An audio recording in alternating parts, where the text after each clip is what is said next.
సరే ఇది ఇప్పుడు సుప్రీంకోర్టు వచ్చేసి ఉచిత పథకాల మీద రియాక్ట్ అయింది కదా. సో ఆ ఉచిత పథకాలు ఇవ్వడం మంచిదా కాదా ప్రజలకి? ప్రజలకు చాలా మంచిది సార్. ప్రజలకు ఉచితం బతుకు ఏ విషయం అయినా కానీ ప్రజలకు చేసుడు చాలా మంచిది. కేటీఆర్ కానీ కేసీఆర్ కానీ ఇప్పుడున్న రేవంత్ రెడ్డి సారే కానీ ఏదైనా మంచి పనే కదా సార్. అంటే ఉచిత పథకాలు ఇవ్వడం వల్ల ప్రజలు మొత్తము లాస్ అవుతుందా? లాస్ అవ్వ కాదు, సోమరిపోతులు అయిపోతున్నారు కదా. అట్లా సోమరిపోతులు అస్సలే గారు. ఇది అదే కరెక్ట్. అంటే అలవాటు పడిపోతున్నారు కదా పని చేయకుండా. ఇప్పుడు కూర్చున్నాడు గుర్రాలు మలుపుతాడు సార్. అదే ఇప్పుడు గవర్నమెంట్ ఉచిత పథకాలు ఇస్తుంది కదా, దాని మీద మనకు సుప్రీంకోర్టు అనేది రియాక్ట్ అయింది. ఎందుకు ఇస్తారు ఏంటి అని. దానివల్ల ఇప్పుడు నిజంగా ఉచిత పథకాల వల్ల ప్రజలకు యూజ్ ఉందా లేదా? ఇప్పుడు ఉచిత పథకాలు అంటే ఇచ్చిన దాంట్లో కొన్నిటి పథకాలు యూజ్ ఉంది బ్రో, కొన్నిటికి లేదు. కొన్నిటికి లేదంటే ఏంటంటే ఇప్పుడు ఫ్రీ బ్రష్ చేసేసాడు. ఫ్రీ బ్రష్కి అది అసలు ఏం యూజ్ లేదు బ్రో, ఓన్లీ లేడీస్కి అని చెప్పేసి. జెంట్స్ ఎలా బ్రో, ఇప్పుడు చాలా మంది ట్రావెల్ చేస్తున్నారు కదా, ఆ టైంలో ఇప్పుడు బాయ్స్ అనేది కూడా మెయిల్ కూడా చేసుకుంటున్నారు. గర్ల్స్కి అది యూజ్ అవుతుంది తప్ప బాయ్స్కి ఏం యూజ్ లేదు. ఇంకోటి ఏంటంటే అసలు అది వేస్ట్, అది ఫ్రీ బస్ అనేది వేస్ట్. అది వేరే కాన్సల్టేట్కి వేరేది ఇచ్చినా బాగుండు. ప్లస్ ఇంకోటి ఏంటంటే ఇప్పుడు రేవంత్ రెడ్డి ఏంటంటే పోటాపోటీ ఆ టైంలో హోరాహోరీ జరిగింది. వీళ్ళిద్దరు ఎవరు, కేసీఆర్ సార్ మధ్యలో అండ్ రేవంత్ రెడ్డి సార్ మధ్యలో జరిగింది, హోరాహోరీగా జరిగింది. వీళ్ళ పథకాలు వాళ్ళ పథకాలు అనుకొని చెప్పేసి ఆయనతో ఎగ్జైట్మెంట్గా ఇచ్చారు. కానీ ఇప్పుడు అప్పట్లో రైతు భరోసా ఉంది డార్లింగ్. రైతు భరోసా ఉన్నప్పుడు కేసీఆర్ ఉన్నప్పుడు 9,000 10,000 అట్లా ఇచ్చేటోడు. ప్లస్ ఇప్పుడు ఏంటంటే 6,000కి పడిపోయింది రైతు భరోసా. ఇప్పుడు ఆబ్సెట్లీ మేము మా మావయ్య వాళ్ళైనా మా బాబాయ్ వాళ్ళదైనా మాకు లేదు ప్రజెంట్, మాకు ఒక గుంట భూమి కూడా లేదు ప్రజెంట్. ఉన్న వాళ్ళకేమో ఓకే హెల్పింగ్ అవుతుంది. ప్లస్ ఏంటంటే మార్కెట్లో ఇప్పుడు వాళ్ళు పండించిన పంటకి తర్వాత రేట్ ఉండట్లేదు, అది కూడా కరెక్టే. ఇప్పుడు ఇచ్చిన ఈ 6,000కి నువ్వు ఇచ్చిందనుకో, అది మంత్లీ అంటే 6 monthsకి ఇస్తున్న బడ్జెట్ కూడా అది అయిపోతుంది. కానీ మందులకి దాంట్లోకి 6,000 అంటే మహా అంటే ఈ రోజుకి నడిచిపోతుంది, పర్లేదు. బట్ అదొకటి, అది యూజ్ లేదు, అది కూడా కొంచెం యూజ్ లేదు. మార్కెటింగ్లో చేస్తే బాగుండు. ప్లస్ మధ్యలో ఇందిరమ్మ ఇల్లు అని చెప్పేసి స్టార్ట్ చేశాడు అది.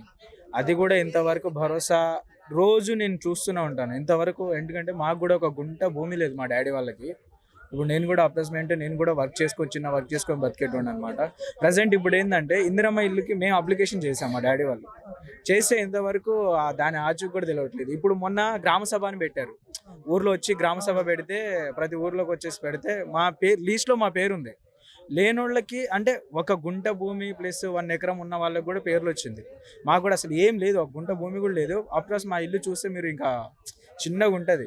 అలాంటి దాంట్లో ఇప్పుడు నాకు సిస్టరు ప్లస్ మా బ్రదర్ కూడా ఉన్నాడు. ఆ దాంట్లో కూడా కష్టపడి మేము స్ట్రగుల్ చేసుకుంటాం, గడుపుకుంటున్నాం. కానీ ఓకే అదేదో కరెక్ట్గా చేసినా త్వరగా చేసినా సరే అది కూడా ప్యాకేజ్ ఎంత 5 lakhs కడితే ఆ ఇల్లు ఇస్తామన్నారు. ఓకే అది కట్టడానికి కానీ రెడీగా ఉన్నాం, కానీ అది కూడా ఇంతవరకు తీయట్లేదు.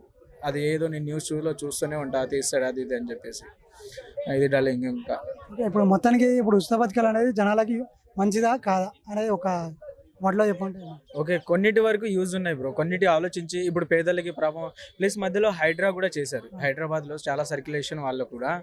అది కూడా ఎందుకంటే ఓకే అది చేయడం వల్ల నేను 50% మంచిది అనుకుంటాను, 50% లాస్ అనుకుంటాను. ఎందుకంటే అప్పట్లో చాలా మందిలో అంటే దాదాపుగా 4,000 పైన చెరువులు ఉండే హైదరాబాద్లో ఆ టైంలో. అంతే నేను పుట్టక ముందు బేసిక్ ఉండే. ప్లస్ అప్పట్లో కూడా కొంచెం సర్క్యులేషన్ కూడా ఇప్పుడు లేదు. ప్లస్ ఇప్పుడు ఏంటంటే అల్టిమేట్గా చాలా అన్నీ పెరిగిపోయాడు. ఏంటంటే టెక్నాలజీ పరంగా ప్రతి ఒక్క వస్తువు హైటెక్ ఇప్పుడు సిటీలో ఉండడం కానీ దీంట్లో కానీ పెరగడం చాలా అయిపోయింది. విలేజ్లో ఆ కంటెంట్ మోడల్ ఇప్పుడు ఇలాంటివి కూడా అక్కడ ప్రొవైడ్ చేస్తే ఇంకా బాగుంటుంది. బేసిక్లీ ఇప్పుడు అన్ని హైడ్రాలు చేసి ఇవి చేసి కూడా కొన్ని ఇల్లు పాపం పోవడం, కొందరు అంటే రోడ్డు మీద పడడం కూడా అది కూడా బాధాకరము.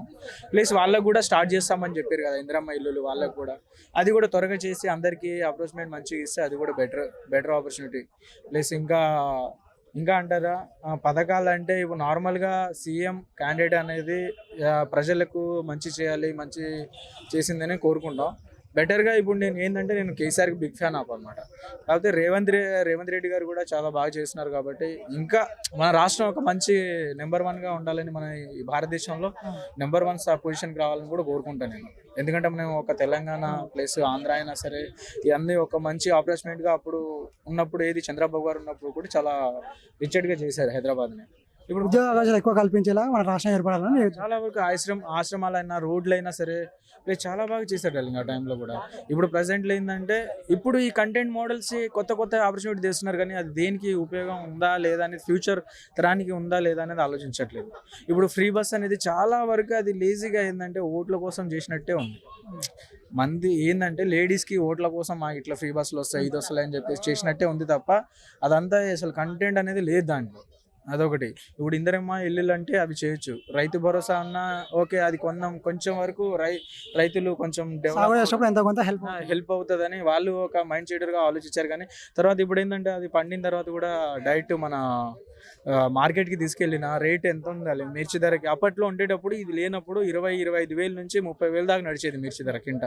ఇప్పుడు ప్రజెంట్ 14,000 నడవడానికి కూడా కష్టం అవుతుంది రైతులకు కూడా. అది కూడా చాలా లాస్ వరకు కదా, వాళ్ళు ఎంత స్ట్రగుల్ చేస్తే అవుతుంది, అది కూడా కట్టే కదా. మొత్తానికి అయితే ఉచిత పథకాలు కొంతవరకు వేస్ట్ అనేసి మీ యొక్క అభిప్రాయం.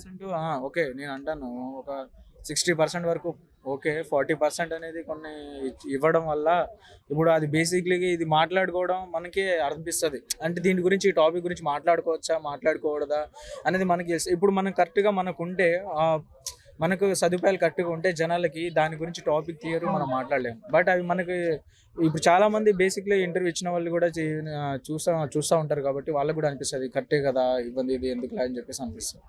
అది కూడా కరెక్టే కదా. ఓకే అన్న, థ్యాంక్ యూ అన్న.